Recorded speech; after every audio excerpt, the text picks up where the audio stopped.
कल तक अपन ने जो है पदार्थ की अवस्था परिवर्तन के बारे में पढ़ा था। आज पदार्थों के पृथक्करण के बारे में पढ़ते हैं। पदार्थों के पृथक्करण की विधियाँ। पदार्थों के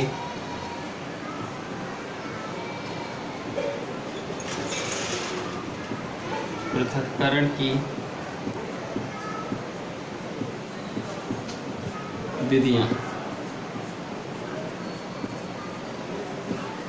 वैसे तो पदार्थों के पृथक्करण की कई विधियाँ होती है। पदार्थों का पृथक्करण करना क्यों आवश्यक है? क्योंकि प्रकृति में जो भी पदार्थ पाए जाते हैं अशुद्ध अवस्था में पाए जाते हैं, तो इनको शुद्ध करने के लिए पदार्थों का पृथक्करण करना आवश्यक है। तो बहुत सारी विधियाँ हैं, जिनमें मुख्य विधि में अगर मैं सबसे मुख्य विधि की बात करूँ, पहले नंबर पर ले रहा हूँ ऊर्ध्वपातन। ऊर्ध्वपातन सबसे पहले तो ये आना चाहिए कि ऊर्ध्वपातन कहते किसे हैं। ऊर्ध्वपातन होता क्या है? ऊर्ध्वपातन जो है एक विधि है और ये उन्हीं पदार्थों के लिए काम में ली जा सकती है जिनमें ऊर्ध्वपातित होने का गुण पाया जाता है। सभी पदार्थों के लिए काम में नहीं ली जा सकती। अब ऊर्ध्वपातन में कौन कौन से पदार्थ काम में लिए जा सकते हैं? जैसे अपने आयोडीन है, नौसादर है, एंथ्रासीन है, कपूर है, नेपथलीन है, ठीक है ना। ये सभी जो है उनमें ऊर्ध्वपातित होने का गुण पाया जाता है। तो ऊर्ध्वपातन किसे कहते हैं? देखिए, कुछ ठोस पदार्थों को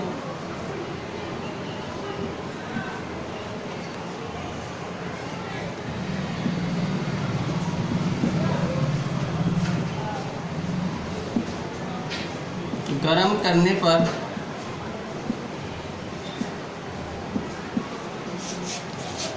कुछ ठोस पदार्थों को गर्म करने पर वो बिना द्रव्य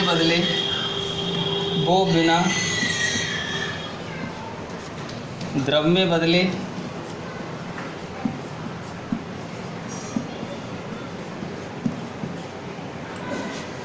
सीधे ही वाष्प में परिवर्तित हो जाते हैं। वाष्प में परिवर्तित हो जाते हैं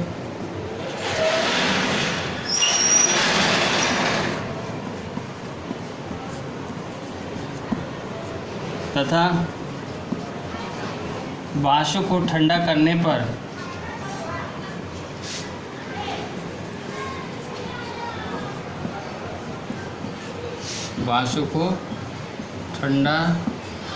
पर पुनः ठोस में बदल जाते हैं।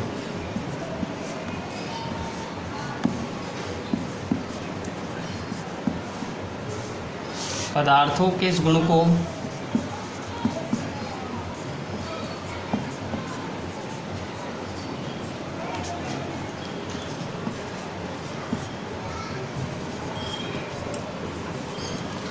ऊर्ध्वपातन कहते हैं।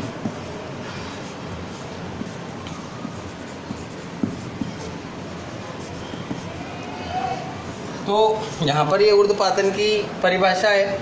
कुछ उदाहरण देखते हैं ऊर्ध्वपातित होने वाले पदार्थों के। उदाहरण भी महत्वपूर्ण होते हैं इसके, जैसे आयोडीन, नौसादर, कपूर,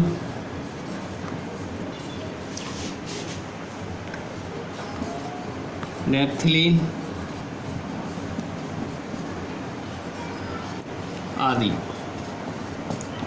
ये सभी में जो है ऊर्ध्वपातित होने का गुण पाया जाता है। तो यदि ये किसी पदार्थ के साथ युक्त हो और इनका पृथक्करण करना हो तो उसमें ऊर्ध्वपातन विधि को काम में लिया जा सकता है।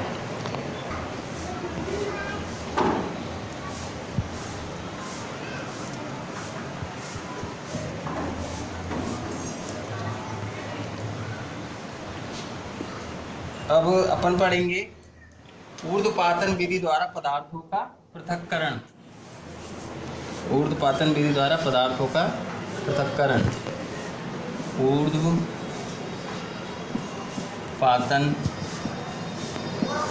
विधि द्वारा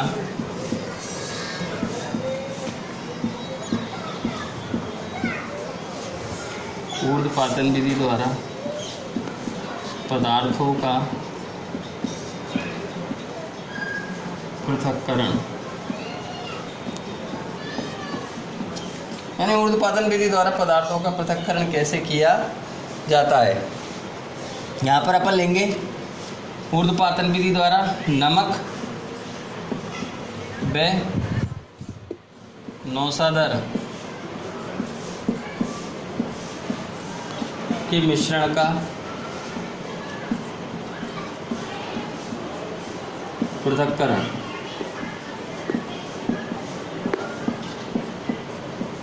नमक व नौसादर के मिश्रण का पृथक्करण ऊर्ध्वपातन विधि द्वारा कैसे करेंगे। नमक नौसादर आपने देख रखा होगा, ये भी बिल्कुल नमक जैसा होता है। यदि इन दोनों को मिला दिया जाए तो अपन अंतर नहीं कर सकते कि क्या चीज़ तो नमक है, हाँ नौसादर है। तो फिर भी इनका एक दूसरे से पृथक्करण करने के लिए कौन सी विधि काम में लेंगे, ऊर्ध्वपातन। कौन सी विधि काम में लेंगे, ऊर्ध्वपातन। इसके लिए देखिए सबसे पहले अपन क्या करते हैं, हम एक पात्र लेते हैं, ठीक है।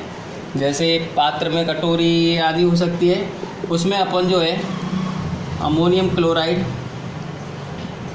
तो सोडियम क्लोराइड, यानी अपन कह सकते हैं कि यहाँ पर जो है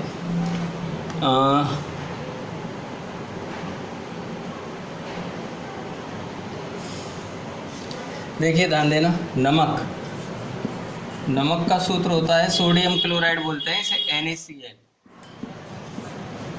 और जो नौसादर होता है उसका सूत्र होता है NH4Cl, इसे बोलते हैं अमोनियम क्लोराइड। अब यहाँ पर ध्यान देना, ये जो अपन ने पात्र लिया, कटोरी ली, ठीक है। यहाँ पर चित्र इसी प्रकार से बनाना है आपको, एक जाली के द्वारा जो है इस प्रकार शो करना है, जाली पर रखते हुए शो करना है। और ये जाली जो है वो किस पर रखनी है, अपन को स्टॉप पर रखनी है। किस पर रखनी है, स्टॉप पर रखनी है।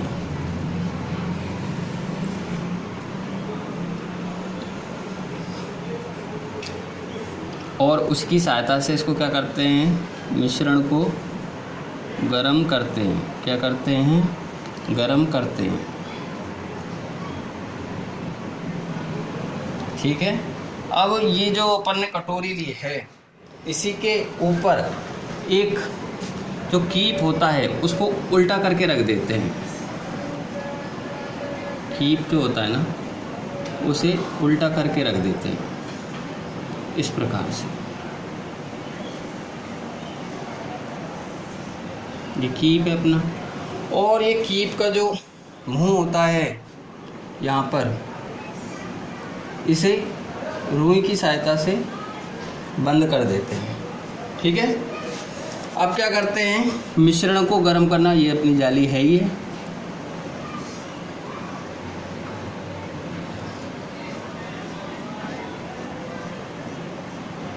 अब क्या करते हैं, हम मिश्रण को गर्म करना प्रारंभ करते हैं।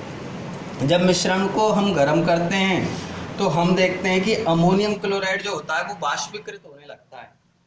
अमोनियम क्लोराइड की वाष्प बनने लग जाती है। इस प्रकार से ये बाष्पीकृत होने लग जाता है अमोनियम क्लोराइड। तो यहाँ पर अपन शो कर सकते हैं अमोनियम क्लोराइड की वाष्प है, बाष्पीकृत